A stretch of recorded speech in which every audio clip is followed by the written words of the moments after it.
Maaf, izin sebentar ke belakang dulu.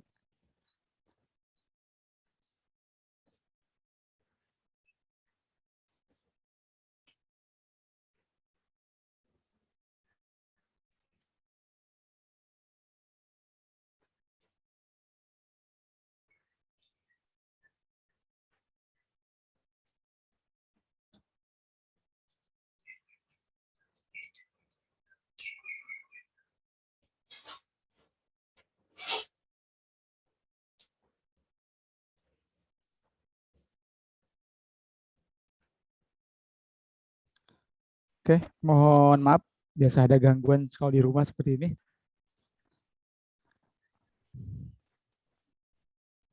Oke, bagaimana? Udah siap?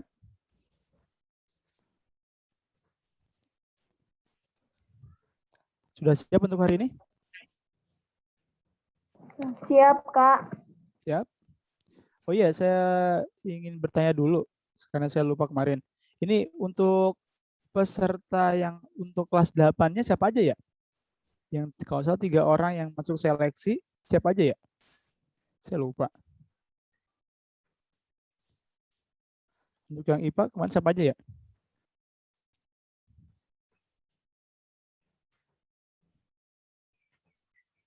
Yang sudah ditunjuk oleh sekolahnya yang 3 orang kelas 8, siapa aja ya kira-kira?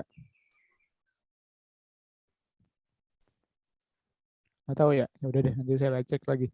Nah, saya lupa daftar di mana. Oke, kalau memang sudah siap, sudah pukul 1, kita akan mulai saja untuk pertemuan hari ini. Tapi sebelum itu, kita berdoa terlebih dahulu. Berdoa mudah-mudahan hari ini kita diberi kelancaran dari awal sampai akhir, dan juga apa yang kita lakukan bermanfaat, dan mudah-mudahan bisa dipahami dan mudah diingat dan lama melekat di dalam saraf pusat kita. Dan juga kita juga berdoa mudah-mudahan kita semua dan keluarga kita juga tetap dalam lindungan Allah Subhanahu wa taala. Oke, tenang, berdoa menurut kepercayaannya masing-masing. Berdoa dipersilakan.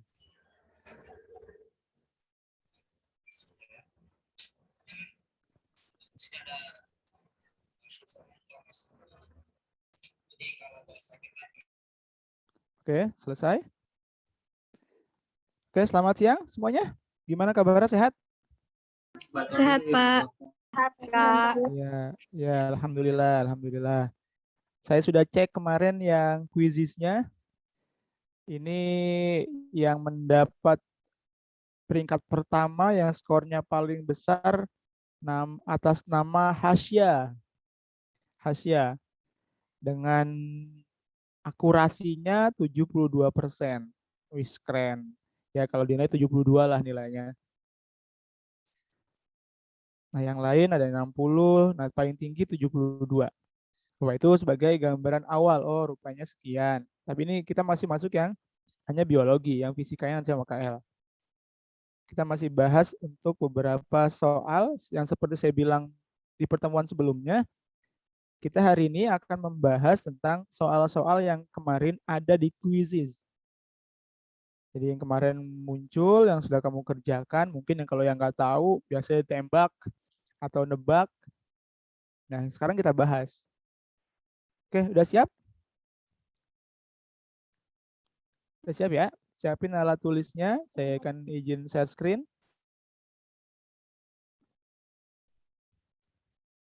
Oh ya, yang belum kenal saya, ingat nama saya tuh, Wawan Anwar Musadat. Kak Wawan, silakan saja.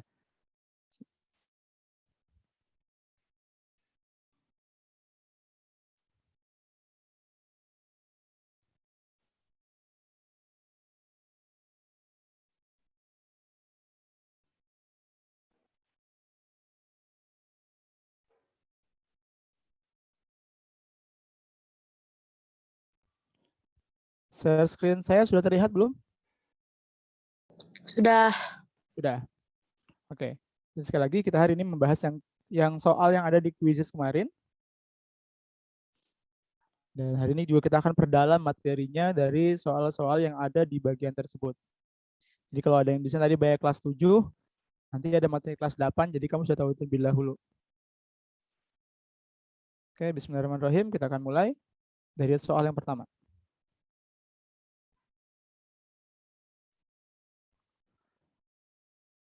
Pada amilum,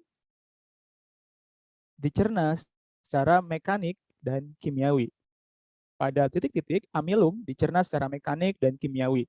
Sebelumnya saya yang bertanya, apa itu amilum? Ada yang tahu? Enggak, Pak. Amilum? Yang lain? Coba, apa itu amilum? Kalau karbohidrat, kamu tahu? Kalian tahu karbohidrat?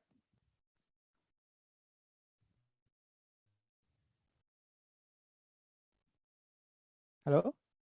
Kalau karbohidrat, kalian tahu? Karena amilum ini nama lain dari karbohidrat. Dan dalam pencernaan itu ada dua jenis. Secara mekanis, kalau manusia mekanis dan kimiawi. Kalau mekanik itu dengan gerakan, kalau kimiawi ini dengan zat kimia, misalnya dengan menggunakan enzim. Nah, kalau pada amilum ini ada pada suatu tempat yang dicerna secara mekanik dan kimiawi. Apakah A, rongga mulut, usus besar, lambung, atau usus halus? Ayo, yang kemarin masih ingat nggak? Jawaban kalian apa kira-kira? Coba. Saya tanya nih. Nabila Dwi, jawaban kamu kemarin apa? Kamu isi Aku kuisisnya nggak kemarin? Nggak isi. enggak. Yang isi. Oke, yang isi kemarin siapa ya? Amara. Kemarin isi kuisisnya nggak? Isi Jawaban kamu apa? A, rongga mulut. A, rongga mulut. Kita lihat jawabannya benar atau tidak? Iya, benar jawabannya A. Jadi di rongga mulut itu ada gigi. Nah, gigi itu dia mencerna secara mekanis. Karena dengan gerakan bisa mengunyah, mengoyak. Kalau kimiawinya dengan namanya enzim amilase atau di beberapa sumber lain namanya petialin.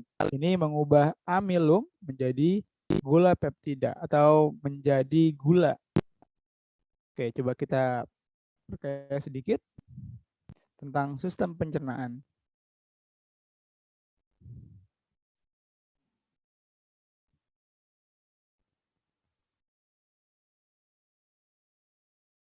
Nah, kalau dalam prosesnya secara umum pencernaan ada 3 jenis, ada pencernaan fisik, pencernaan kemis, kemis ini artinya kimia, ada pencernaan biologis. Jadi ada 3 jenis pencernaan fisik, kimia, biologis. Biologis ini biasanya terdapat pada tumbuhan. Dan untuk pencernaan sendiri, ini kalau makhluk hidup itu ada yang namanya organisme autotrof atau yang bisa membuat makanan sendiri. Satu-satunya adalah tumbuhan dengan prosesnya fotosintesis. Ada juga heterotrof. Jadi dia tidak bisa membuat makanan sendiri seperti kita. Hewan dan manusia itu tidak bisa. Nah, untuk heterotrof seperti kita, ini dia mendapatkan makanannya dengan cara mencerna atau digesti ataupun menyerap dari tumbuhan lain atau dari makhluk lain atau disebutnya absorpsi. Sekali lagi ada autotrof dan yang ada yang namanya heterotrof. Auto artinya membuat makanan sendiri, hetero itu tidak bisa.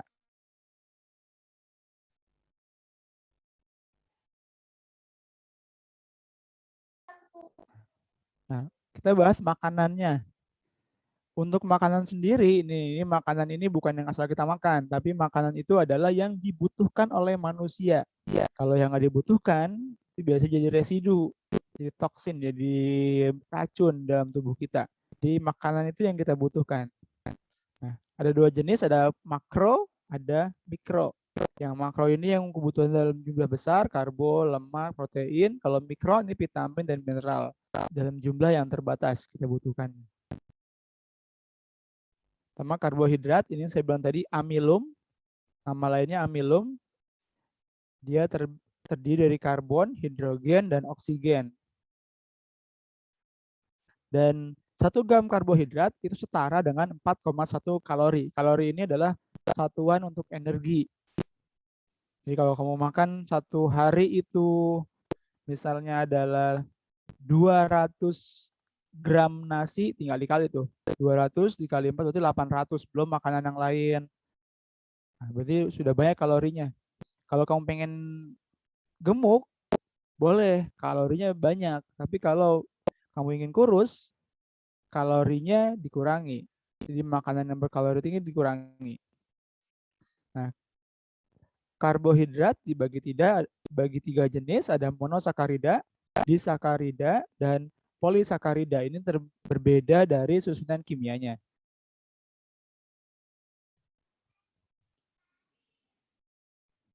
Nah, lemak ini sumber energi. Nah, dia lebih banyak lagi kandungan energinya, yaitu 9,3 kalori. Dan dia juga sebagai pelarut vitamin. Nah, jadi ada vitamin yang larut dalam lemak, yaitu vitamin A, D, E, dan K. Dan dia juga sebagai simpanan energi. Jadi energi kita kalau habis ada lemak.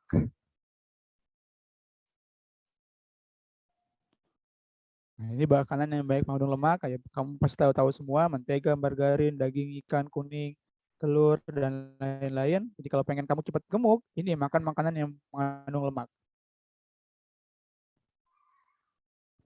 Itu protein. Protein ini zat pembangun. Jadi kalau kamu pengen ibaratnya cepat tinggi, nah itu salah satunya kamu harus atau memakan makanan yang banyak proteinnya. Cepat gemuknya karena protein juga banyak kalori dan dia juga berperan sebagai zat pembangun. Nah, protein sendiri ada protein nabati, protein hewani. Nabati dari tumbuhan, hewani dari hewan. Vitamin. Nah, ini vitamin ini sekali lagi dia sifatnya adalah mikro, jadi jumlahnya tidak boleh terlalu banyak. Karena kalau terlalu banyak itu bisa memunculkan suatu gejala yang berlebihan. Nah, itu biasanya makanya sekarang tuh kalau kamu musim pandemi seperti ini, kemarin banyak yang mengkonsumsi vitamin C sampai dosis berlebihan. Itu kurang bagus juga. Kadarnya itu harus ditetapkan. Sudah ditetapkan satu harinya berapa. Sekali lagi tadi vitamin ada yang larut dalam lemak, tapi ada juga yang larut dalam air. Yang lemak itu A, D, E, dan K. Kalau yang dalam air itu vitamin B kompleks dan juga vitamin C. Jadi vitamin C itu larut dalam air, makanya kalau kamu beli vitamin C ada yang dilarutkan dalam air. Kalau mineral ini banyak, kayak kamu tahu kalsium, zat besi, magnesium itu termasuk zat mineral.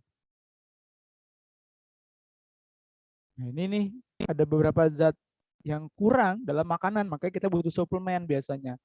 Kalsium, zat besi, yodium, fluor. Ini butuh suplemen tambahan jika ingin kebutuhannya terpenuhi. Air, dia sebagai pelarut, tadi ada pelarut vitamin, pembuangan sisa yaitu dengan bercampur di urin dan menjaga suhu tubuh. Itu pentingnya air, makanya kalau kita kekurangan air, pasti tubuh kita terganggu, mengalami dehidrasi. Ini kita lewat, ini nanti ada anak khusus. Nah ini, masuk ke pencernaan manusia. Jadi pencernaan manusia itu ada dua, ada mekanis dan kimiawi. Tadi di pertanyaan di nomor 1 tadi, tentang pencernaan pada amilum. Mekanisnya di mulut dengan gigi, kimiawinya dengan enzim petialin. Sekali lagi mekanis dengan gerakan, kimiawi dengan tambahan zat kimia berupa enzim. Nah, untuk pencernaan manusia ada dua yang pendukungnya itu alat pencernaan dan juga kelenjar pencernaan. Nah, ini alatnya mulut, Pak. tenggorokan atau kerongkongan, lambung, usus halus, usus besar, usus, dubur. Nah, ini gambarnya. Kalau saya biasa menyingkatnya, kalau di sini saya biasa menyingkatnya dengan ini. Mu, ke, lu, halus, tapi kebesaran.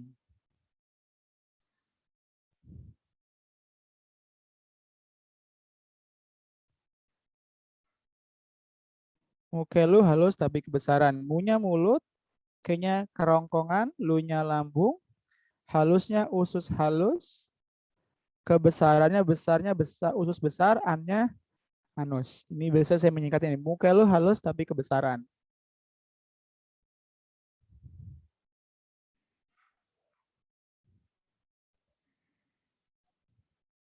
Boleh kalau mau dicatat silakan. Muka lu halus tapi kebesaran. Mulut, kerongkongan, lambung, usus halus, usus besar, hanya anus.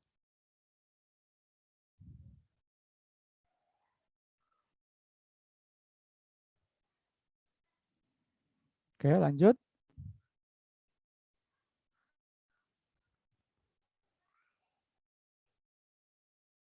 Saya tadi mulut. Nah, kita bahas mulut, di sini ada gigi dan lidah. Nah, dia sebagai mekanisnya, kelenjar ludahnya atau kelenjar salivanya sebagai kimia. Saya yakin kalau mulut, kamu udah familiar, gigi itu untuk apa, jumlahnya berapa. Nah, ini gigi, saya tidak akan menjelaskan panjang. Itu bisa dibaca sendiri. Saya kirimkan materinya. Ada faring, ini persimpangan. Ada laring, ada faring. Jadi faring ini persimpangan saluran pencernaan dan juga saluran pernapasan. Jadi kalau kamu makan, tidak tersedak masuk ke saluran pernapasan karena ada faring. Faring dibagi tiga, nasofaring, orofaring, dan lariofaring. Di sekitar faring ini juga ada yang namanya pita suara. Nah, kamu bisa bersuara karena ada namanya pita suara di bagian area faring ini. Ada kerongkongan, dia fungsinya memindahkan makanan dari mulut ke lambung, karena dari mulut kan mulut kerongkongan. Nah, baru besok ke lambung. Nah, jadi kerongkongan itu sebagai penghubung. Dia memindahkannya dari mulut ke lambung. Nah, gerakannya itu dengan namanya gerakan peristaltis.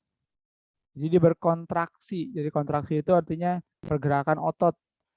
Jadi otot itu bergerak dengan kontraksi dan relaksasi. Nah, kalau peristaltis dia berkontraksi sehingga makanan terdorong ke dalam. Jadi makanannya terdorong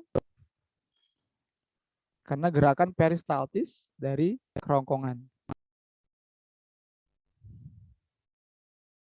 Nanti lambung. Lambung ini cairan asam. Di dalamnya ada cairan asam. Dan di situ dia menghasilkan beberapa enzim. Nah, boleh nanti kamu catat enzim apa saja yang ada di lambung.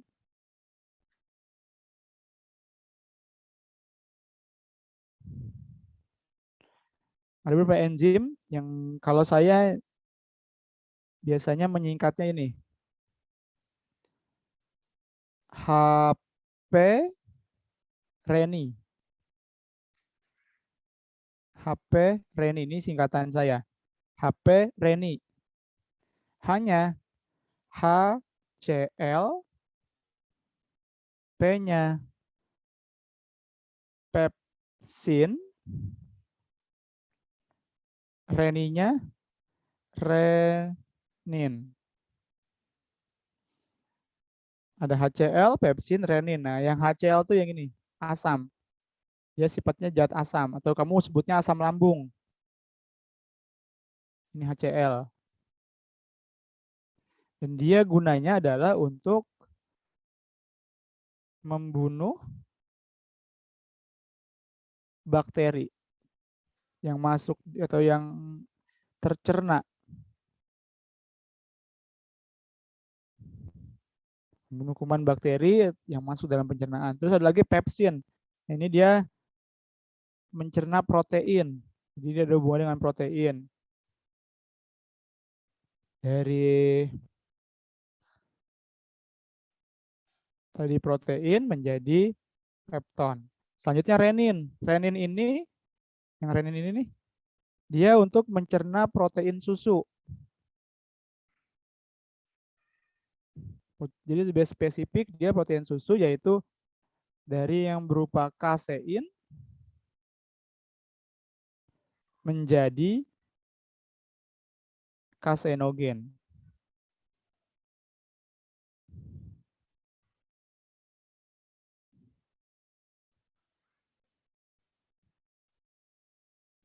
Nah, boleh kamu tulis silakan. Jadi sekali lagi di lambung itu ada HP reni. Ini di lambung. Jadi di lambung ada HP reni. Hanya HCl, asam lambung atau asam klorida, pepsin ini untuk mencerna protein dari pepton dari protein menjadi pepton. Renin ini mencerna protein susu.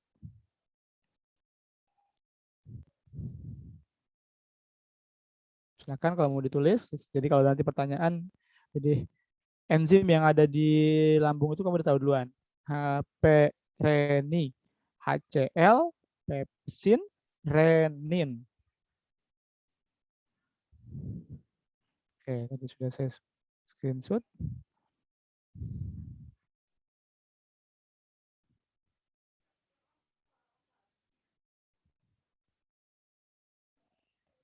Oke, lanjut. Dari lambung.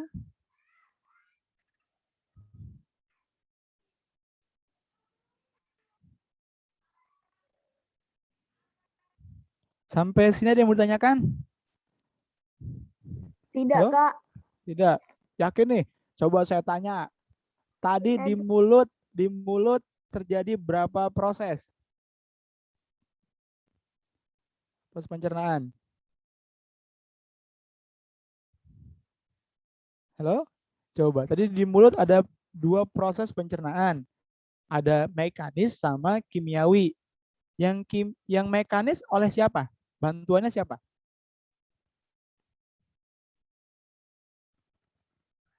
Ayo, tadi yang di gigi, yang di, ya tuh saya salah ngomong saya. Tadi yang mekanisnya oleh gigi. Kalau kimiawinya dengan bantuan enzim apa?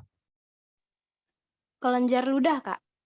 Kelenjar ludah. Nah, di kelenjar ludah itu menghasilkan apa?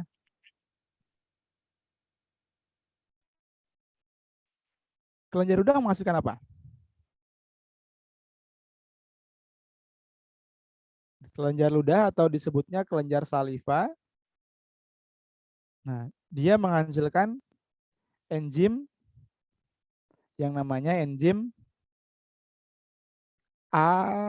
amilase atau di beberapa sumber disebutnya petialin. Petialin. Nah, tadi gunanya sama. Ami ya, amilum. Dia mengubah amilum menjadi glukosa. Jadi kalau kamu makan nasi terus kamu lama kunyah, lama-lama nasi menjadi manis karena ini amilumnya sudah berubah menjadi glukosa. Ayo tadi ingat nggak urutan makanannya atau urutannya dari mana ke mana? Masih ingat nggak? Dari mulut terus kemana? Hello? Do you hear my voice? Saya tanya deh, saya spesifik, saya tanya. Sini ada Evi Caroline. Iya, Kak. Ya, coba Vi. urutannya atau organ sistem pencernaan manusia apa aja? Dari mulut terus mana lagi? Mulut, kerongkongan, lambung, usus lambung. halus, usus besar, anus. Oke, mantap. Terus tadi di kerongkongan dia gerakannya gerakan apa namanya? Peristaltis. Peristaltis, iya. Bagus, peristaltis. Oke, thank you Evi. Ya. Oke, sekali lagi ini baru tadi di mulut ada amilase, di lambung ada HPRNI. Kita lanjutkan.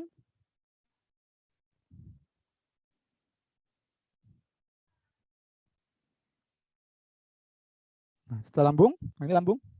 Ada badannya, ada pundus, pilorus. Jadi lambung ini sama, dia juga terjadi proses mekanis juga melalui dinding-dinding lambung. Nah, ini untuk kadar keasaman atau pH dari pencernaan manusia. Di mulut itu pH-nya 7, lambung 2, duodenum ini bagian di usus halus, nanti kita bahas, ileum juga usus halus. Di lambung itu asam, karena di bawah 7 itu asam. Selanjutnya, usus halus. Ada duodenum, jejunum, dan ileum. Dan duodenum ini disebut juga usus 12 jari, jejunum, usus tengah, ileum disebutnya usus penyerapan. Kenapa penyerapan? Karena yang ileum ini yang menyerap. Ini gambarnya.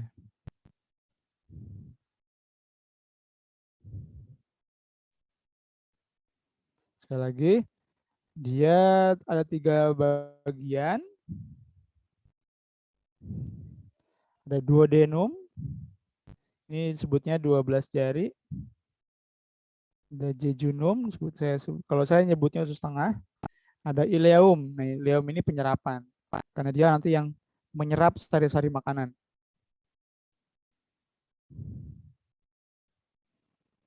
Nah, di dalam usus halus ini ada penambahan pada makanan.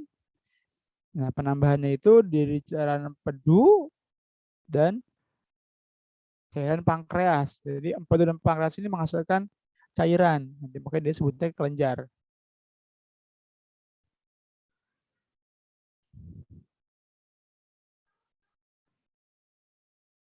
Nah, usus halus ini dia cukup banyak enzim yang ada di sini. Kurang lebih ada 12-an enzim, jadi banyak enzim yang berperan dalam proses pencernaan manusia. Selanjutnya usus besar. Nah, usus besar ada bagi 3, ada cecum, kolon, dan rektum.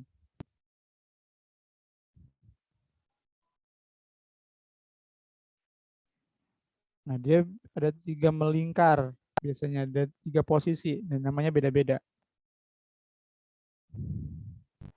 Dan panjangnya itu 5 sampai 7,5 cm. Disebutnya usus cecum atau usus buntu, ada kolon. Nah, kolon ini kamu sebut usus. Untuk kolonnya, ini ada yang 3 posisi. Ada yang naik ke atas atau ascendant, ada transferum ini yang berdatar, dan descendant atau yang mengarah ke bawah. Jadi usus besar ini usus paling besar dan dia ada 3 posisi, yang namanya beda-beda. Ada ascendant, transferum, descendant, dan terakhir melalui rectum. Rectum ini pengeluaran. Dan ada namanya cecum, ini namanya atau disebut juga appendix. Di sini namanya usus buntu. Nah, kalau kamu pernah dengar radang usus buntu atau appendicitis, ini terjadi radang di daerah usus buntunya.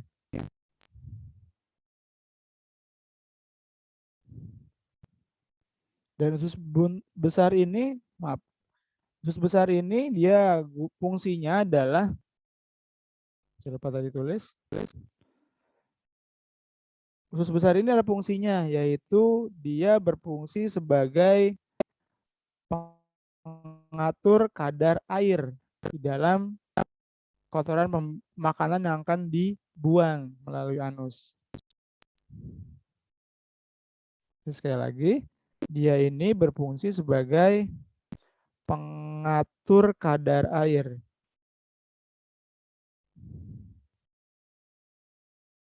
Pengatur kadar air. Jadi kalau kamu suka BAB keras itu biasanya kurang serat. Nah, itu diatur gara-gara di sini.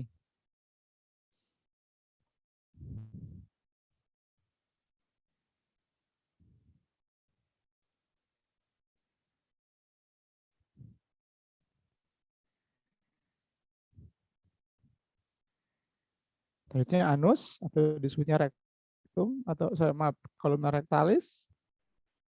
Ini dia cuma kayak pintu keluar.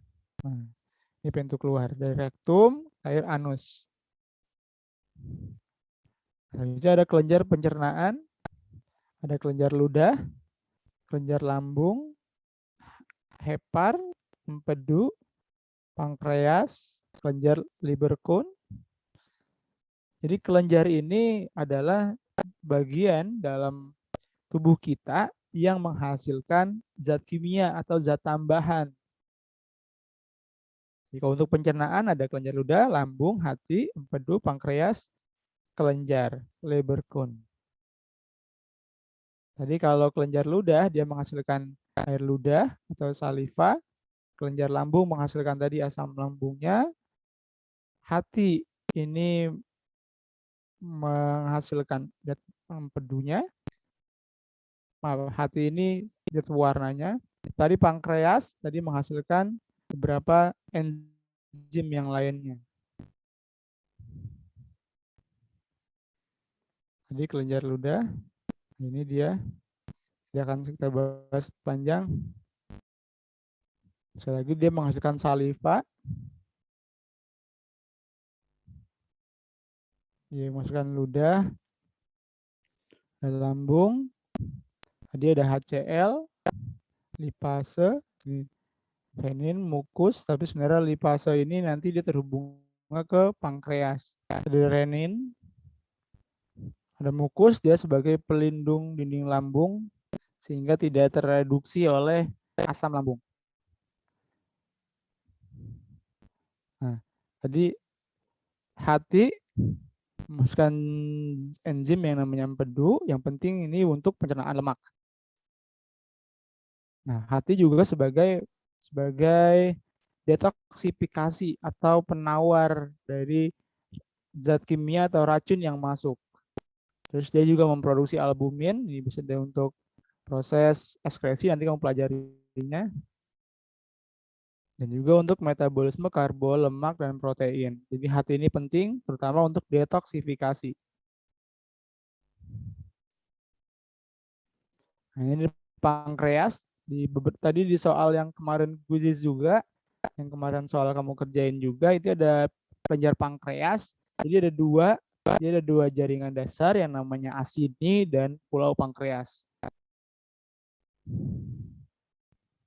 Dia menghasilkan beberapa enzim. Nanti kita akan bahas lebih lanjut di pembahasan soal yang tentang pankreasnya. Nah, untuk hormonnya ada hormon insulin, glukagon, dan somatostatin. Terutama yang insulin ini penting karena untuk menurunkan kadar gula dalam darah. Jadi kalau ada keluarga kamu yang terkena yang namanya penyakit kencing manis atau diabetes, terutama diabetes mellitus, ini karena kadar insulin dalam tubuhnya kurang. Insulinnya kurang dikarenakan pankreasnya yang mengalami gangguan. Karena kalau kadar insulin cukup, gula yang kita makan ini akan berubah menjadi energi dengan bantuan hormon insulin. Tapi kalau enggak, gulanya yang banyak dalam darah. Itu untuk pankreas. Jadi menghasilkan hormon insulin, glukagon, dan somatostatin. Makanya pankreas ini penting untuk pencegahan penyakit gula. Ada Lieberkühn, dia menghasilkan getah usus halus yang nanti akan dimasukkan atau dicurahkan ke dalam liang atau lubang usus halus. Ini enzimnya banyak, sebelum tadi. Susalsul ini banyak. Nah, ini beberapa gangguannya appendicitis, jadi ada namanya usus buntu atau appendicitis. Biasanya gara-gara peradangan ada tumpukan bakteri di dalam usus buntunya, diare, feses yang cair, ya, konstipasi dan lain-lain. Nanti bisa kamu baca.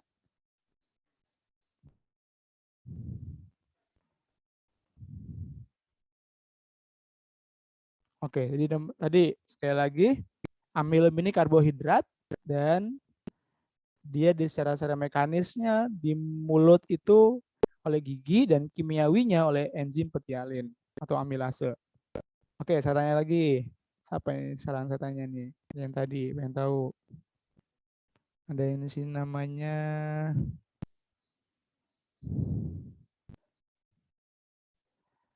Nasla Astin. Ada? Iya, Kak. Ada. Oke, Nasla.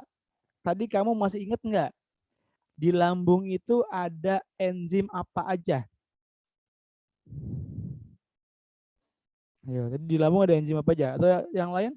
Enzim pepsin, Sin? resin, renin, Renin? Satu lagi? sama HCl atau asam HCl. klorida. Asam klorida. Mantap. Terima kasih, Nasla. Nanti fungsinya kamu harus tahu juga. Sama-sama, Kak. Oke. Oke, ke soal selanjutnya. Ini soal saya bilang pengetahuan umum. Karena jarang juga kita pelajari di sekolah. Nah, soal nomor 2. Lembah kembali ke sarangnya dengan menggunakan navigasi. Navigasi itu sebagai penunjuk arah. Kalau kita di HP ada GPS. Nah, lebah itu terbang mana-mana tapi dia bisa kembali ke sarangnya. Nah, dengan menggunakan navigasi apa? A. Navigasi matahari. B. Navigasi bintang. C. Navigasi kimiawi. D. Navigasi magnet. Coba Matahari, Pak. Apa? Amara? Matahari. Iya, Matahari. matahari, benar. Jadi dia menggunakan matahari sebagai navigasinya. Gimana prosesnya? Nah, jadi dia semacam matahari itu sebagai titik yang tetap. Titiknya. Jadi, matahari itu di atas. Nah, dia sebagai titik acuan. Nah, saat dia terbang, dia akan membentuk sudut dari garis yang dibentuk oleh matahari. Nah, sudut inilah yang digunakan untuk dia terbang sehingga dia bisa tahu arahnya kemana. Walaupun matahari itu bergerak, dia tetap memperhatikan sudutnya. Nah, selain itu juga ada juga yang bilang bahwa ini dari matanya juga. Jadi matanya itu seperti membantu untuk mencari lokasi atau informasi tempat tadi dia pergi dan tempat dia nanti kembali. Jadi mirip GPS. Nah, untuk navigasi ini ada beberapa hewan yang menurut saya menakjubkan. Kayak kamu tahu ikan salmon? Ikan salmon itu kalau habis lahir dia ke laut. Ke laut lepas, tapi kalau mau bertelur lagi, dia kembali lagi ke tempat asalnya. Ada yang tahu navigasinya apa kalau ikan salmon?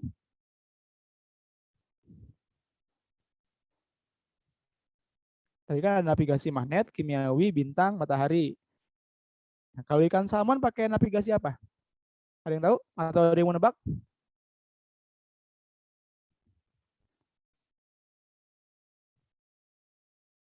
Ayo. Coba saya tanya nih. Bahkan aja. Ya. Coba.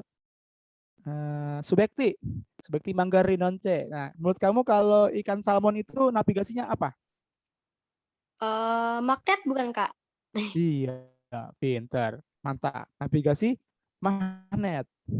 Jadi beberapa hewan yang memanfaatkan kemagnetan pada bumi. Jadi di bumi kita itu ada magnetnya. Di bumi ada kemagnetannya dan beberapa hewan memanfaatkannya untuk sebagai navigasinya. Jadi dia bisa mengetahui arah berdasarkan kemagnetan pada bumi. Oke, terima kasih Subekti. Mantap sekali. Harus Ya, banyak Kak, baca. sama-sama. Ya. Oke, soal selanjutnya. Nah, ini tentang indera penglihatan manusia, yaitu mata. Saya bacain dulu soalnya. Cahaya itu memantulkan objek, kemudian melalui bagian-bagian mata. Pada mata normal, bayangan objek difokuskan tepat di bagian titik-titik-titik, sedangkan pada mata minus, bayangan objek difokuskan jauh ke depannya. Nah, salah satu penyebabnya adalah bagian titik-titik-titik terlalu cembung. Jadi ada namanya mata normal. Kalau mata normal itu jatuhnya tepat di mana? Di mana, yo? Ada yang tahu di mana? Ini pilihannya. Kalian. Kalau mata normal itu jatuhnya adanya di retina. Tapi kalau yang tidak normal seperti minus atau miopi atau rabun dekat, sama rabun jauh ataupun hipermetropi atau mata positif, itu jatuhnya tidak di retina. Nah, untuk minus ini gara-gara ada tuh penyebabnya yang bagian ini terlalu cembung. Kira-kira apa ya? Oh, saya pencet tuh. Yaitu bagian untuk itu jatuhnya tadi di normal itu di retina. Sedangkan kalau salah satu penyebab dari minus adalah bagian korneanya yang terlalu cembung. Nah, kita akan bahas untuk perdalam lagi, terutama tentang mata.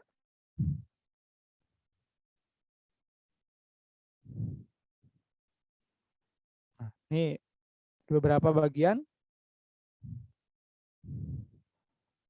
Yang pertama ada yang namanya pada mata itu ada namanya kornea.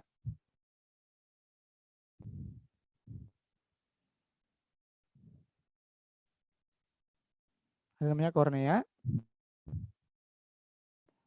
Terus ada namanya pupil, iris, retina, sklera, lensa mata, dan saraf optik. Jadi itu adalah bagian-bagian yang ada dalam mata. Tapi ada lagi sebenarnya.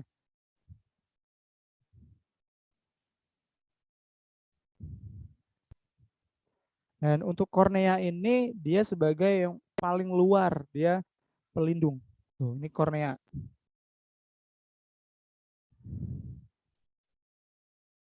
Di kornea itu bagian pelindung dan dia masuknya cahaya itu pertama kali melalui kornea. Kemudian ada yang namanya pupil. Pupil ini tempat cahayanya masuk ke dalam mata dan dia mengatur banyak dan sedikitnya cahaya yang masuk. Kalau kamu atau kita nih manusia melihat ke arah yang sumber cahayanya ya banyak atau terang, dia pupilnya akan mengecil. Sedangkan kalau kita melihat ke arah cahaya yang sedikit, dia akan membesar. Nah, dia itu pengaturnya namanya pupil. Jadi mengatur cahaya yang masuk dan keluar namanya pupil. Nah, dia celah. Ini pupil. Kemudian ada namanya iris. Iris. Nah, iris ini dia memberi warna. Ada kalau mata orang bule warna biru, kalau kita itu warna hitam. Nah, itu karena irisnya yang berbeda-beda warnanya. Ini bagian iris. Dan namanya retina. Nah, ini retina. Dia tipis dan dia sangat peka terhadap cahaya. Jadi di belakang adanya. Nah, dia menangkap bayangan benda yang dari lensa. Jadi masuk tadi ke cahaya itu pertama masuk ke kornea, terus melalui pupil, nah pupil baru nanti ke lensa. Lensa ini bakal memfokuskan jatuhnya bayangan ke retina. Nah, di retina ini ada namanya sel batang, basilus, dan sel kerucut. Nah, kalau kamu pernah dengar yang namanya buta warna, di sini gara-gara ada namanya sel warna. Ada atau tiga jaringan saraf yang untuk menangkap warna. Nah, kalau buta warna ini ada gangguan di sini di sel kerucutnya. Kalau bacillus ini terangnya, terang dan gelap. Ini warna. Jadi kalau ada buta warna ini gara-gara gangguan di retinanya, reseptornya ada yang rusak. Jadi reseptor. Selanjutnya ada sklera. Nah, sklera ini dia pelindungnya sehingga mata itu tetap bulat. Jadi semacam kayak bagian kalau telur dia bagian luarnya sehingga bentuk telur itu ya tetap itu sklera. Dan dia melindungi untuk struktur mata yang di dalamnya. Nah, tadi ada lensa mata dia untuk mengumpulkan dan memfokuskan cahaya yang masuk sehingga jatuhnya tepat di mana? Kalau normal di retina.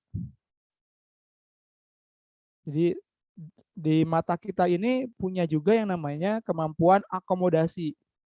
Jadi kalau kamu melihat jauh ataupun dekat, ini bentuk lensanya dia bisa berubah. Jadi sekali lagi urutannya adalah kalau dari cahaya yang masuk, pertama melalui kornea, cahaya yang masuk, cahaya yang masuknya masuk ke bagian pupil, pupil nanti diteruskan lagi ke lensa. Nah, dari lensa melalui yang namanya Petrus honor, di sini namanya Petrus honor, jadi dari cairan. Jadi bola mata itu sih cairan. Nah, tapi dari lensa cahaya itu akan masuk atau dijatuhkan bayangannya tepat di retina. Nah, retina ini bahkan akan meneruskan rangsangan yang dia dapat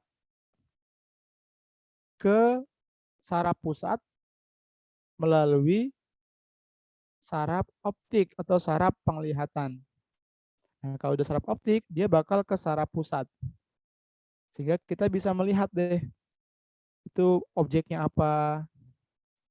Sekali lagi ini urutannya. Jadi kornea, pupil, dari pupil diteruskan ke lensa, lensanya bayangannya jatuh di retina, dari informasi yang ditangkap di retina diteruskan ke saraf optik yang akan meneruskan ke saraf pusat. Saraf pusat ini bisa otak ataupun sumsum tulang belakang.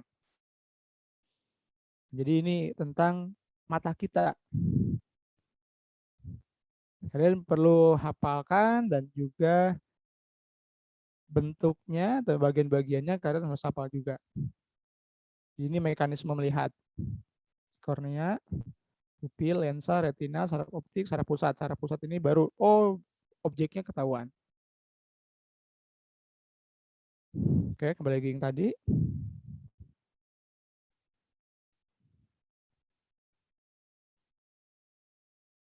Sekali lagi, tadi untuk yang mata minus,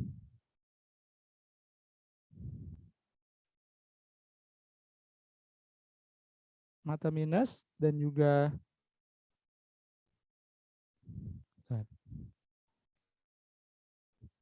ada juga namanya mata plus.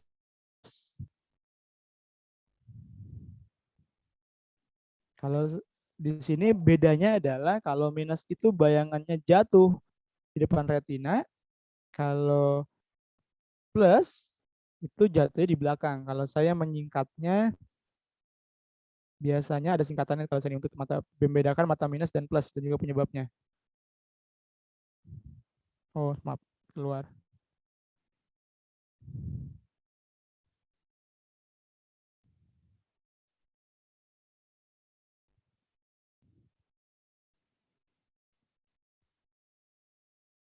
Kalau saya menyingkatnya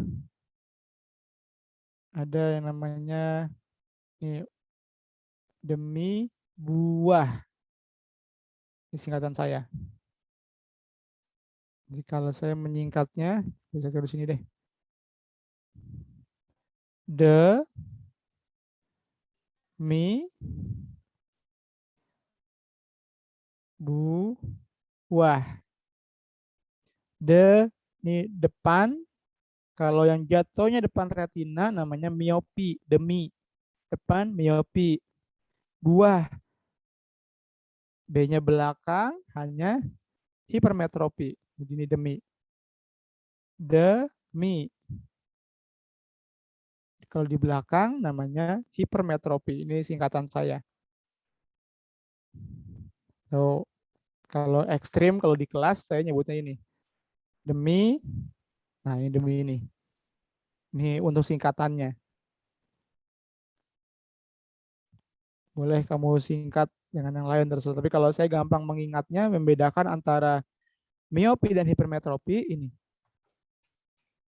Demi. Nah, ini singkatannya. Demi buah. Depannya miopi, kalau belakang hipermetropi.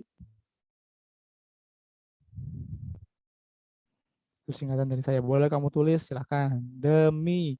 Depan miopi, B buah, belakang H hipermetropi. Oke. Sampai sini tentang mata ada pertanyaan? Ada pertanyaan?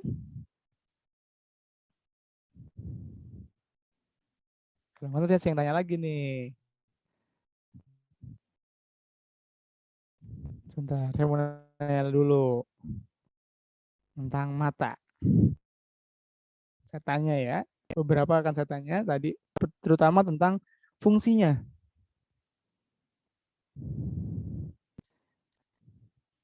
Coba. Amara Kotrunada El Karima, saya mau tanya.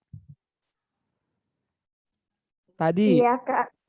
bagian mata mana yang fungsinya nih, yang fungsinya, sebentar, saya pindahin dulu nih, sebagai pengatur cahaya yang masuk.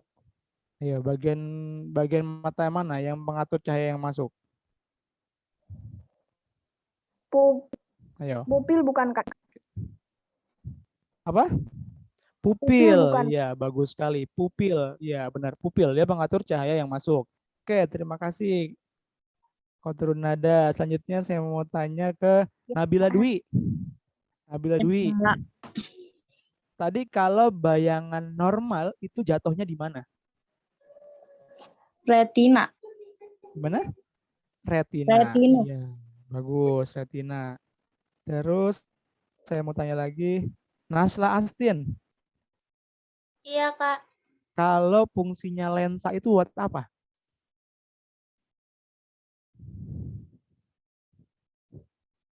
Lensa buat apa tadi? Pengumpul cahaya. Dan? Iya enggak, Kak? Iya, benar. Pengumpul cahaya dan memfokuskan bayangannya sehingga jatuhnya cepat, ya kan? Kalau normal tadi jatuhnya di retina. Oke, bagus. Terima kasih. Selanjutnya saya mau tanya lagi. Subekti, ini Subekti Manggar, Renonce, saya mau tanya. Kalau penderita miopi itu bayangannya jatuhnya di mana?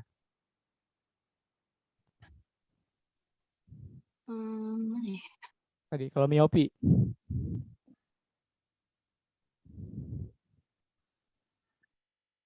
Kalau mata minus itu kan jatuhnya tidak di retina, tapi di mana? Maaf, Kak, Di mana? lupa. Di kornea. Yang lain? Di mana kalau di mana yo? Di Kalau yang kornea. mata minus atau miopi? Yo, kan? Di kornea itu. Yo, kalau miopi di mana? Jatuhnya di mana? Di depan retina. Jadi kalau miopi jatuh bayangannya tidak di retina, tapi di depannya. Tuh. Jadi di sini tuh. Kalau normal, di retina pas. Kali ini miopi. Ini yang normal. Tapi kalau hipermetropi atau mata plus, dia jatuhnya di belakang. Nah, keduanya ini dibantu dengan kacamata. Kalau miopi ini dibantu dengan kacamata minus atau lensa negatif. Kalau hipermetropi ini dengan kacamata plus positif. Oke, terima kasih. Kita akan lanjut ke soal selanjutnya.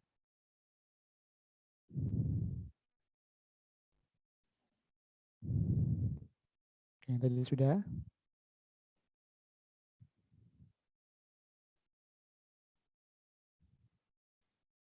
Hapus dulu.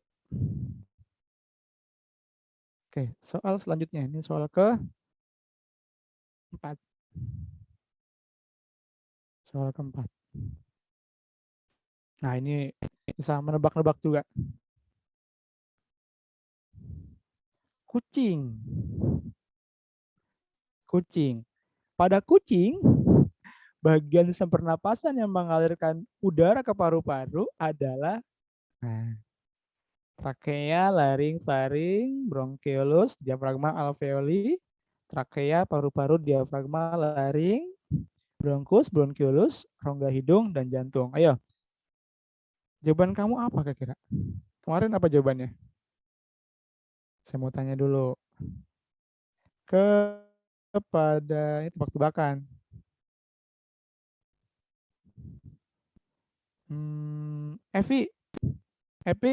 Evi, kalau kemarin jawaban kamu kemarin apa? Kamu isi kan kemarin kuisisnya? Isi. Nah, jawaban kamu apa yang ini? Lupa Kak. Lupa. Ada yang ingat? Iya. Kalau kucing kira-kira mengalirkan udara ke paru-parunya dengan sistemnya yang mana? Atau bagian yang mana? Yang B kali. Bronkiolus, diafragma, alveolus. Coba ya. Nah, jawabannya adalah yang A rupanya. Trakea, laring, faring. Jadi pernapasan pada kucing itu, kalau yang punya kucing ada di trakeanya, laring, faring. Nah, ini untuk gambarnya tuh. Pertama dari hidung, dan itu ada di dalam mulut juga. Nah, ini ada laring. Laring. Di sini juga ada faringnya karena ada dua katup sama di sini dia ada faring juga. Ada trakea, semacam saluran. Nah, baru ke paru-paru, nilang paru-paru.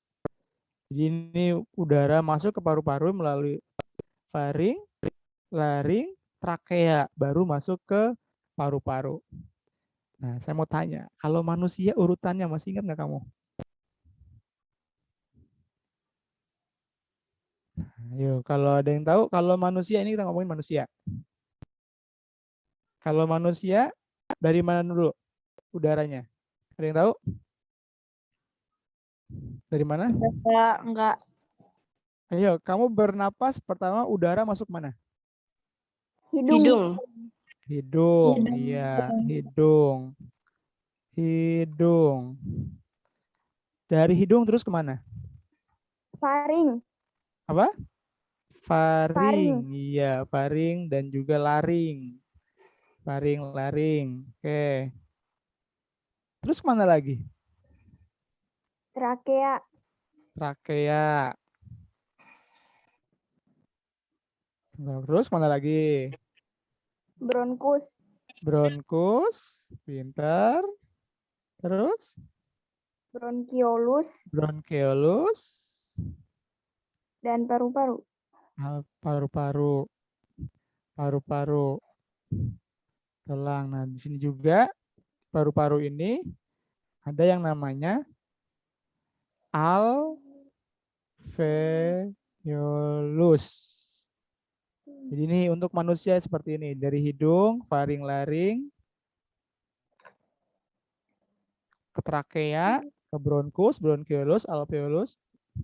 Nah, alveolus ini ada di dalam paru-paru. Jangan lupa di hidung ada proses apa? Ada proses penyaringan, pengaturan kelembaban udara, terus di bronkus, bronkiolus, dan ini semua saluran pernapasan. Nah, di alveolus ini tempat yang namanya pertukaran antara O2 dan juga CO2. Jadi itu, ini untuk manusia. Nah, pertukarannya dengan cara apa? Difusi. Oke, jadi ini mungkin nanti kamu baca lagi, ini materi kelas 8 kalau nggak salah. Jadi hidung, faring, laring, trakea, bronkus, bronkiolus, alveolus, paru-paru.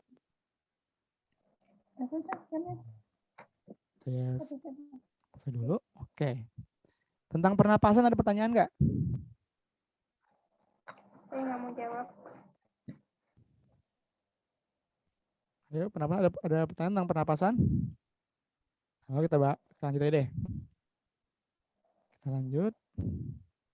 Lah, kok lanjut, Pak? Ada pertanyaan? Ayo, ada pertanyaan memang?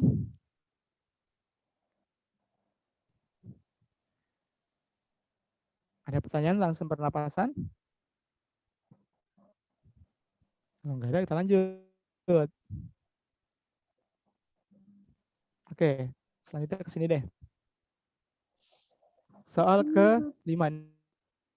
Ini kemarin. Soal ke-5. Jadi ini namanya sistem saraf. Jadi masuk ke sistem saraf. Sel saraf. Nah, bagian yang menyebabkan adanya gerak saltatorik itu pada bagian yang mana? Orang belum belajar. Apa itu saltatorik? Saltatorik itu jadi kayak gerakan pada impuls atau rangsangan yang cepat. Dikarenakan dia melewati ada selubung mielin, namanya ada selubung mielin.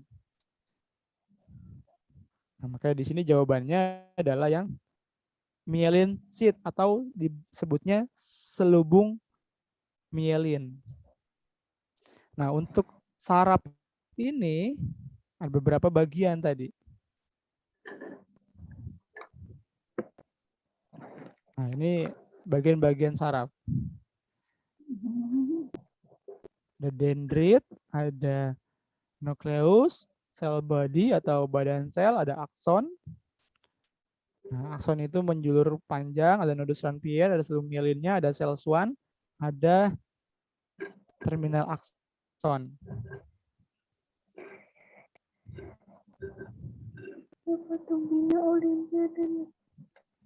Jangan lupa, ini perlu kamu ketahui, ada yang namanya dendrit. Ini tuh yang ini.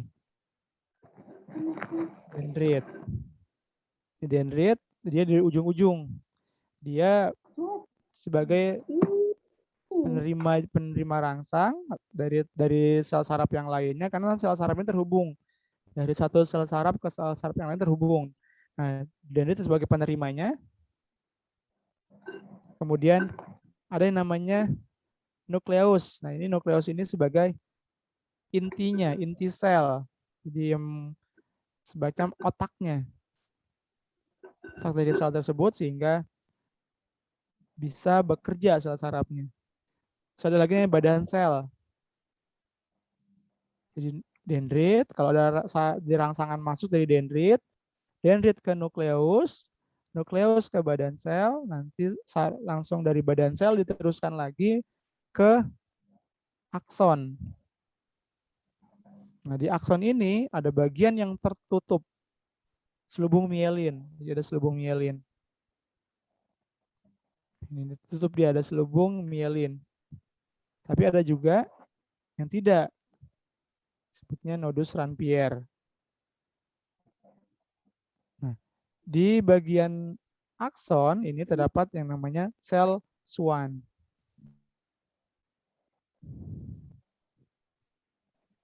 Sel Schwann.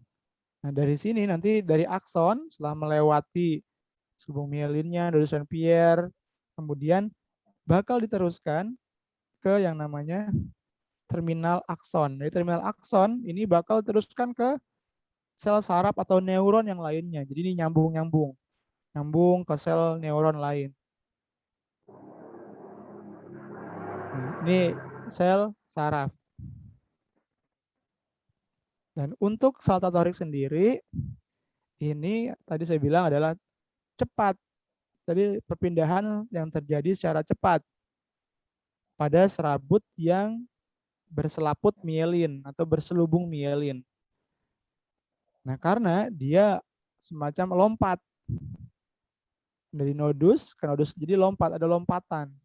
Karena ada selubung mielin dilompat-lompat sehingga terjadi secara cepat. Itu namanya gerak saltatorik. Katonik. Ada dendrit, nukleus, ingat badan sel, akson, terminal akson. Kalau biasa di kelas saya nyebutnya pakai tangan. Jari kita sebagai dendritnya, kemudian bagian tengahnya sebagai badan sel, bagian tengah sebagai inti sel, pergelangan tangan bawah sebagai akson, di bagian terakhir namanya akson terminal. Bukan. Elah. Oke, lanjut. Sampai sini ada pertanyaan?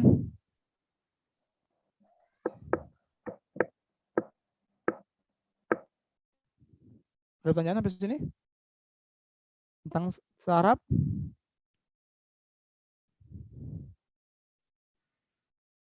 Oke, kalau nggak ada, mudah-mudahan kamu paham. Jadi saraf ini dia fungsinya sebagai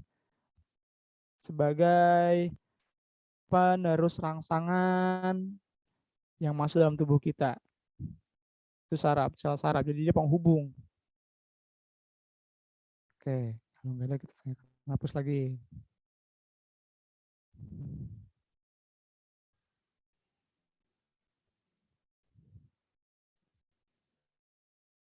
Oke, ini sama soal ke-6. Ini tebak-tebakan.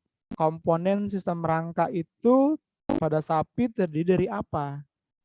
Tulang tubuh, otot dan tendon, organ tubuh, baik jaringan lunak dan keras, atau semua tulang. Kira-kira apa jawabannya? Seluruh Gampang. tulang dalam tubuh dan jaringan yang menghubungkannya. Iya, itu rangka. Karena dia maksudnya rangka. Rangka itu ya tulang. Tapi bukan cuma tulang, tapi ada jaringan yang lainnya. Ada jaringan otot, di situ juga termasuk bagian dari sistem rangka.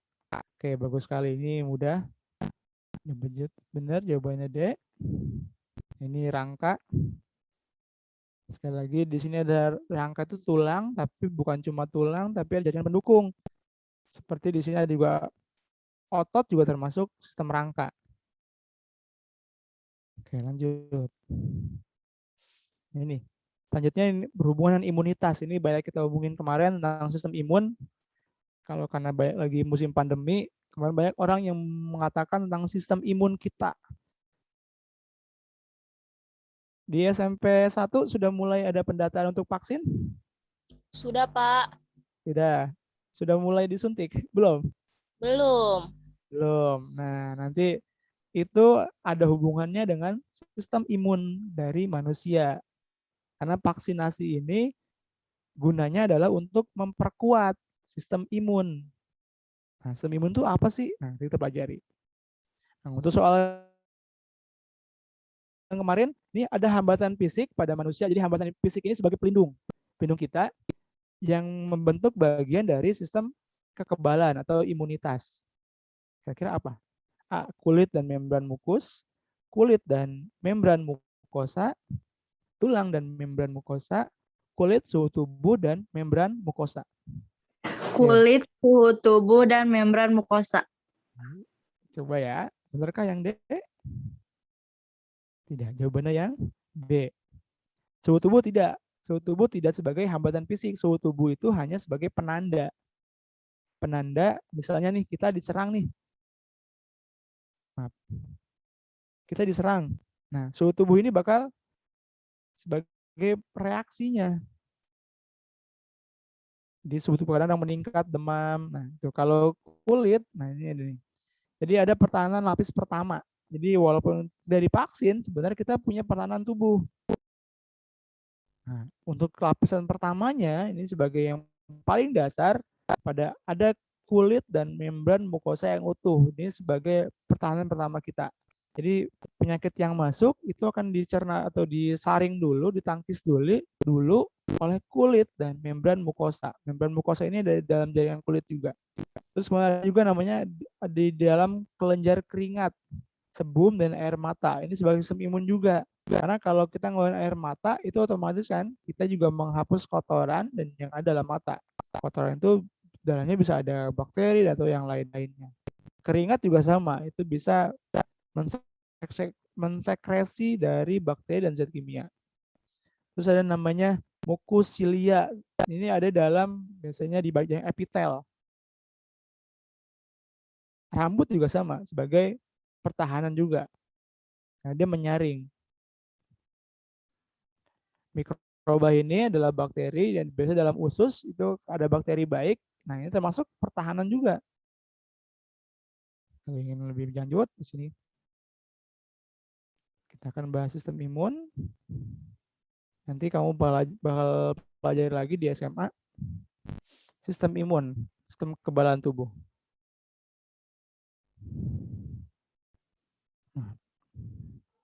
Jadi sistem imun ini sebagai pelindung tubuh dari serangan penyakit. Dia juga bisa menghancurkan atau menghilangkan mikroorganisme asing kayak bakteri, jamur, virus, ataupun tumor yang masuk dalam tubuh kita.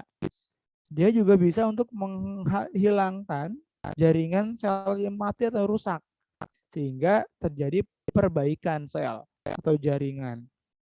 Kemudian dia juga bisa untuk menghilangkan sel yang abnormal atau sel yang malah bersifat merusak seperti sel kanker. Itu sistem imun berperan juga. Nah, untuk yang dilawan oleh sistem imun kita dalam bentuk bakteri dan juga virus. Terutama yang lagi banyak ini sekarang virus.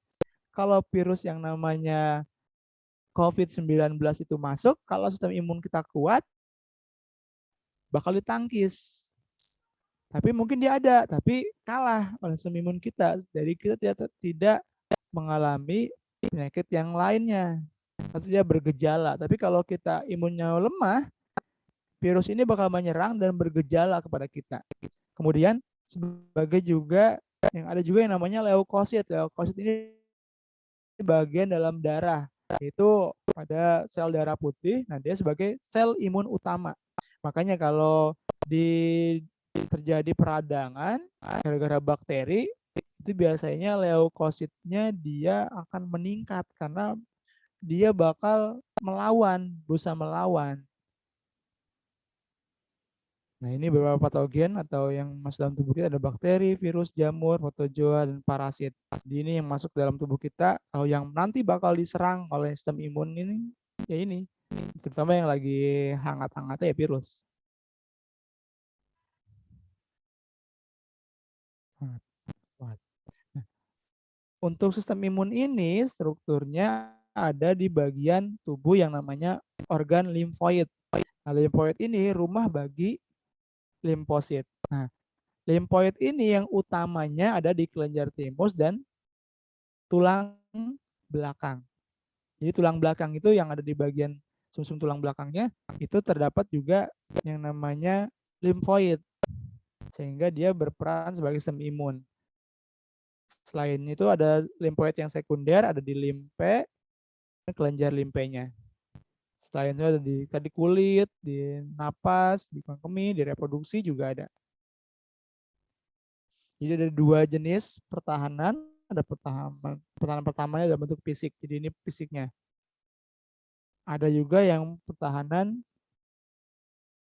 sistem kekebalan tubuh yang non-spesifik. Jadi ini sistem kita itu pertama dari fisik, Kemudian ada juga yang non spesifik dan spesifik. Jadi peran tubuh kita sebenarnya sistemnya udah bagus. Tapi kalau misalnya lagi lemah, ini masih bisa dirusak oleh patogen yang masuk. Nah, untuk imun sendiri kalau sedang diserang, ini biasanya menimbulkan respon. Jadi tadi seperti suhu tubuh yang naik, terus terjadi gejala-gejala penyakit yang lain. Nah, ini biasanya responnya seperti itu. Tadi ini pertanyaan lapis pertama. Oke, cukup itu saja untuk imun karena terbatas. Biar kita lanjut. Tadi nomor 7. Sekali lagi sistem imun itu penting karena sistem imun itu ada yang bawaan, ada juga yang perlu ditambahkan.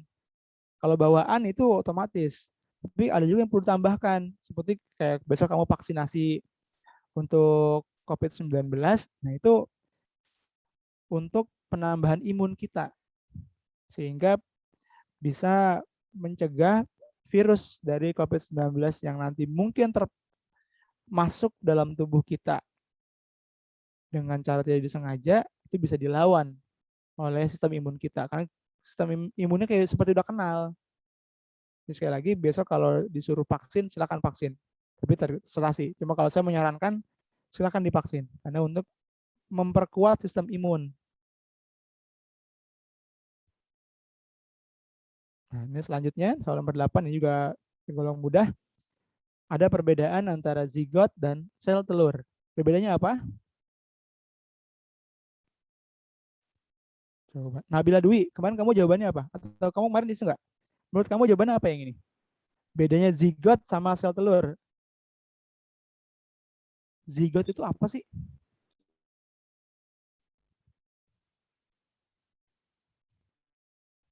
Ayo, zigot itu apa sih?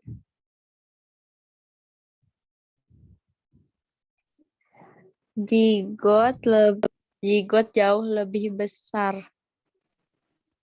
Zigot jauh lebih besar. Pernah lihat telur katak nggak? Pernah. Pernah. Itu zigot atau sel telur? Sel telur. Nah, kalau sel telur itu sendiri sebenarnya adalah sel yang dihasilkan oleh katak dari betina. Nah, kalau zigot ini yang sudah mengalami fertilisasi atau pembuahan dari sel sperma yang masuk. Jadi bedanya itu. Dan oleh karena itu, bedanya adalah zigot itu memiliki lebih banyak kromosom. Kenapa? Karena kalau sel telur itu kromosomnya 1, jadi N1, atau dia bersifatnya haploid. Sedangkan zigot itu karena hasil dari perpaduan sel telur dan sel sperma, maka dia kromosomnya 2N atau diploid. Nanti di kelas 9 kamu bahas tentang pembelahan sel. Jadi ada namanya pembelahan sel secara meiosis dan mitosis. Jadi ada namanya sel secara mitosis dan meiosis. Nah, coba ini kita akan sedikit mendalami materi tentang sel.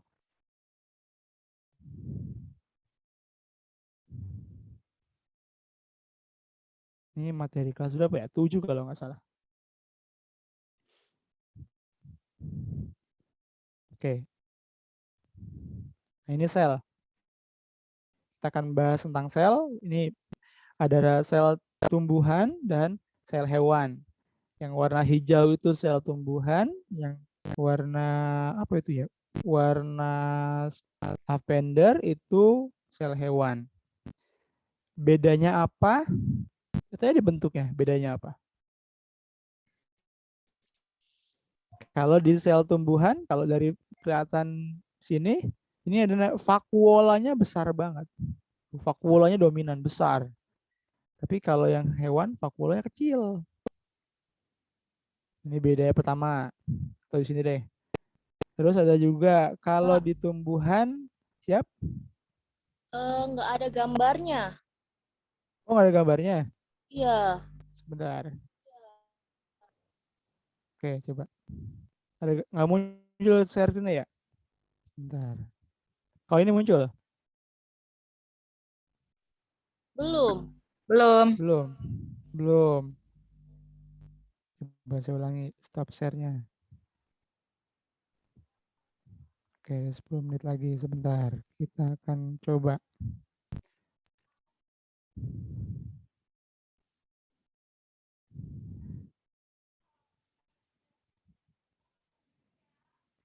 Nah, tadi kita masih bahas tentang sel.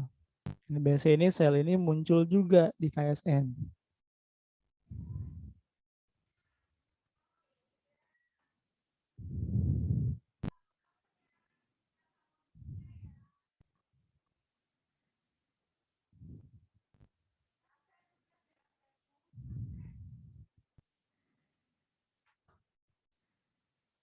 Oke, coba saya screen lagi.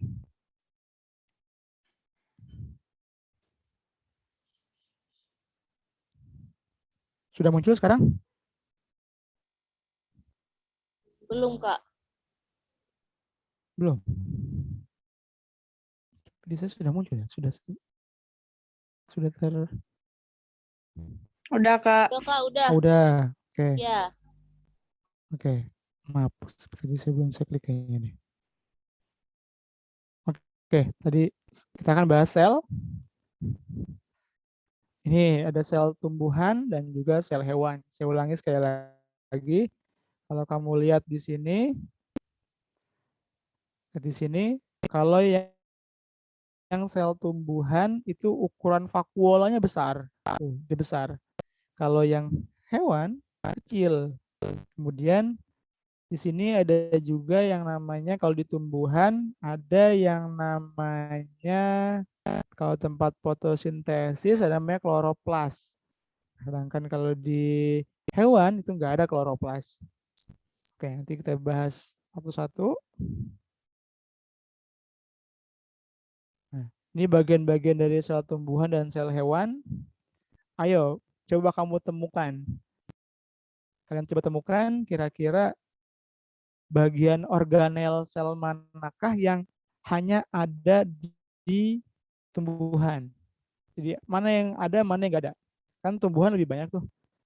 Kira-kira mana aja yang hanya ada di tumbuhan? Dinding sel. Ketemukan kira-kira yang mana? Mana? Dinding sel. Oke, dinding sel. Mana lagi? Jadi dinding selnya hanya di tumbuhan, di sini nggak ada. Mana lagi? Kloroplas. Apa? Kloroplas. Ya, Kloroplas. kloroplas di tumbuhan ada, di sini nggak ada. Ada lagi? Ada lagi nggak? Nggak ada lagi, ya kan? Nah, jadi yang membedakan kalau bagian ini, kalau sel tumbuhan punya dinding sel dan juga kloroplas. Kalau hewan itu nggak punya. Jadi kalau kembali lagi yang tadi saya gambar yang tadi, itu jadi yang nggak ada itu tadi perbedaannya yang pertama adalah kalau tumbuhan sama hewan. Tadi kalau vakuolanya kalau yang tumbuhan Lebih besar apa besar. kecil? Besar. Besar. Ya, kalau yang hewan dia Kecil. kecil. Terus tadi ya punya dinding sel, punya kloroplas. Kenapa punya kloroplas? Karena tumbuhan ini sifatnya tadi, kalau yang bisa menghasilkan makanan sendiri, autotrof atau heterotrof? Autotrof. Autotrof, karena dia punya kloroplas yang digunakan untuk melakukan yang namanya fotosintesis. Itu perbedaannya. Jadi kalau ditanya perbedaannya apa sih hewan sama tumbuhan? Yang pertama, tumbuhan punya dinding sel, hewan enggak. Terus tumbuhan punya kloroplas, hewan enggak. Terus kalau tumbuhan vakuolanya besar, tapi kalau hewan kecil. Oke, kita lanjut. sekali lagi bedanya itu.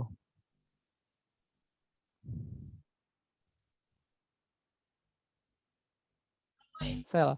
Jadi sel ini sebagai bagian yang paling kecil, dasarnya dari kehidupan. Semua makhluk hidup pasti ada selnya. Sel sendiri itu molekulnya adalah gula, asam lemak, asam amino, nukleotida. Nah, di dalam nukleotida ini ada yang namanya DNA dan juga RNA. Ada yang pernah dengar DNA sama RNA? Enggak, Pak. Itu kalau misalnya nih kalau di sinetron misalnya mau ngetes anak, itu anak dia bukan, yang dites adalah DNA RNA-nya. Atau kalau ada penemuan mayat tidak dikenali, yang dites bisa berupa DNA dan RNA-nya. Nah, karena di sini DNA dan RNA ini dia sifatnya unik. Jadi dia banyak terdapat warna-warna yang tidak sama satu sama lain. Jadi antara satu sama lain manusia itu DNA dan RNA-nya beragam. Tapi untuk yang memiliki garis keturunan atau hubungan keluarga, biasanya ada kemiripan dari DNA dan RNA-nya. Nah, DNA ini asam nukleat, nukleotida ini asam nukleat. Oke, jadi sel itu kenapa penting? Karena dia dasarnya.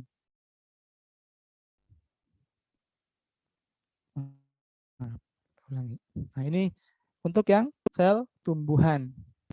Dinding sel, ada primer, sekunder, lamella, ada protoplasma, sitoplasma, inti selnya, organel, vakuola, dan zat ergastik. Nah, ini perlu kamu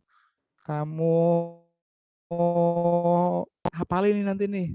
Untuk ada namanya retikulum endoplasma. Nah, ini ada retikulum endoplasma yang kasar, ada yang halus. Nanti di slide selanjutnya ada fungsi-fungsinya. Nah, bagian tengah ada yang namanya inti sel. Inti sel ini semacam otaknya. Di dalam inti sel ada cairan namanya nukleolus.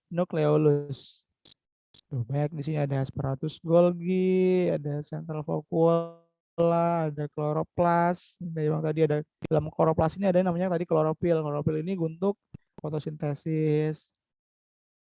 Ada plasmodesmata ini sebagai sirkulasi. Nanti kamu baca aja, banyak sini banyak. Nah, tadi dinding sel ini kita bahas dulu dinding sel. Dinding sel itu fungsinya adalah untuk memberi bentuk pada sel, memperkuat sel ya pelindung. Jadi sehingga bentuk sel itu tetap. Nah, komponennya ada mikrofibril selulosa dan juga matrix selulosa. Yang kamu perlu ingat adalah fungsinya. Jadi sekali lagi dinding sel itu fungsinya adalah membentuk sel, melindungi dan memperkuat sel. Oke, itu dinding sel. Jadi ada dinding sel primer, ada dinding sel sekunder.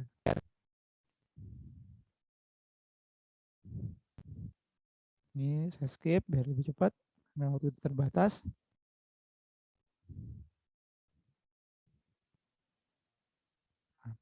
Lewat. Sedalamnya protoplas. Nah, protoplas ini sebagai pembatas sel maupun organel dalam sel yang melingkupi sel intinya dan organelnya. Organel ini semacam organisasi dalam sel. Dan dia bersifatnya sebagai permeable atau mencegah pertukaran molekul dari satu sisi ke bagian yang lainnya secara bebas. Jadi semacam pembatas dia. Ini protoplasma sebagai membran plasma. Dia sebagai pembatas. Oke, kita skip.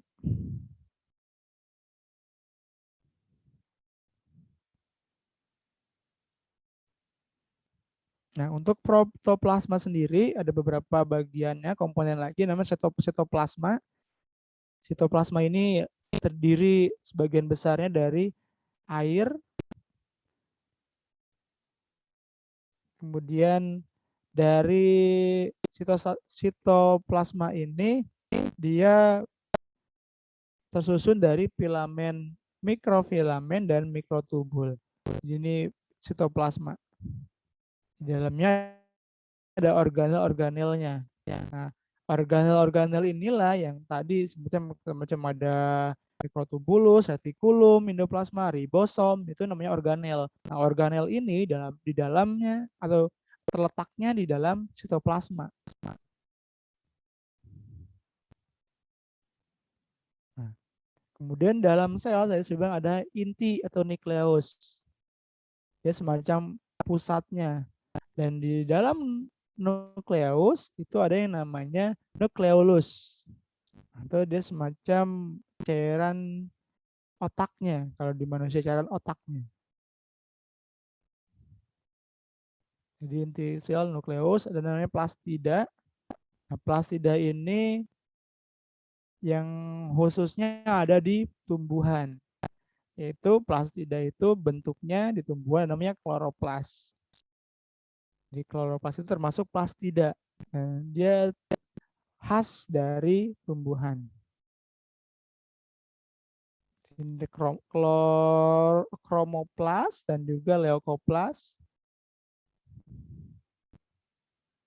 Kita langsung skip karena kita. Nah, ini fungsi dari mitokondria. Fungsinya sebagai respirasi. Respirasi itu apa? Dia semacam untuk pernapasannya, pernapasan selnya, mitokondria. Jadi saya akan kirimkan ini.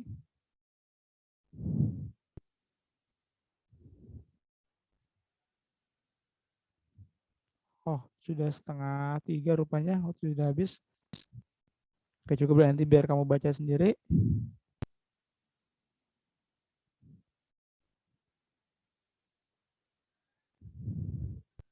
Soal nomor 10 deh, 2 lagi. Tunggu.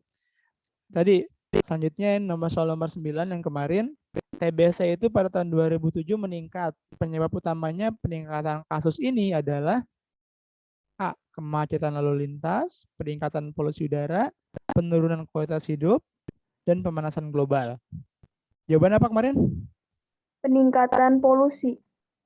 Peningkatan polusi, ya udah jelas. Polusi udara. Karena TBC itu menyerang dari sistem pernapasan. Dikarenakan adanya bakteri. Bakteri TBC. Oke. Lanjut, ini pankreas yang tadi. Pankreas memiliki kelenjar endokrin dan kelenjar eksokrin. Bagian eksokrin terdiri dari bagian, tadi ada 2 bagian. Ada yang namanya asinus dan pulau Langerhans. Nah, kira-kira dia asinus atau pulau Langerhans? Nah, di situ juga dia melepaskan apa?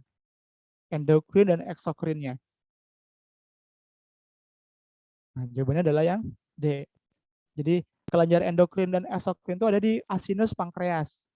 Nah, asinus pankreas ini nanti akan menghasilkan bagian eksokrinnya menghasilkan enzim pencernaan yang melalui saluran eksekretori atau saluran di pencernaan untuk pembuangannya. Ini gambar pankreas. Di sini ada islet of Langerhans, ini pulau Langerhans yang bagian tengah. Nah, ini kalau yang ini seperti bunga-bunga, ini sebagai acini pankreatik atau asinus pankreas. Nah, tadi yang eksokrin dan endokrin adanya di sini, di asinus pankreas.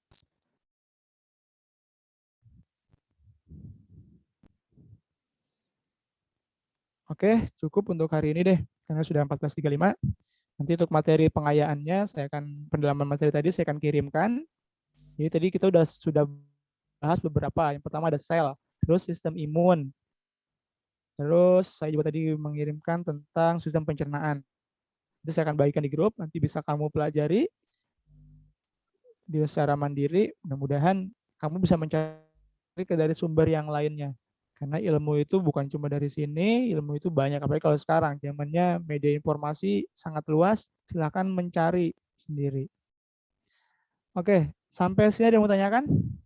Karena sudah Enggak, 14.36. Cukup ya. Mudah-mudahan bermanfaat. Mudah-mudahan bisa kamu pelajari kembali. Saya akan kirimkan nanti untuk materi yang tambahan tadi melalui grup WhatsApp-nya. Silakan kamu pelajari sendiri. Pelajari sendiri secara mandiri. Kalau ada yang memang kurang mengerti, silakan ditanyakan. Oke. Kurang lebihnya mohon maaf. Wabila taufiq wa hidayah. Assalamualaikum warahmatullahi wabarakatuh. Waalaikumsalam warahmatullahi Terima kasih, Kak. Ya.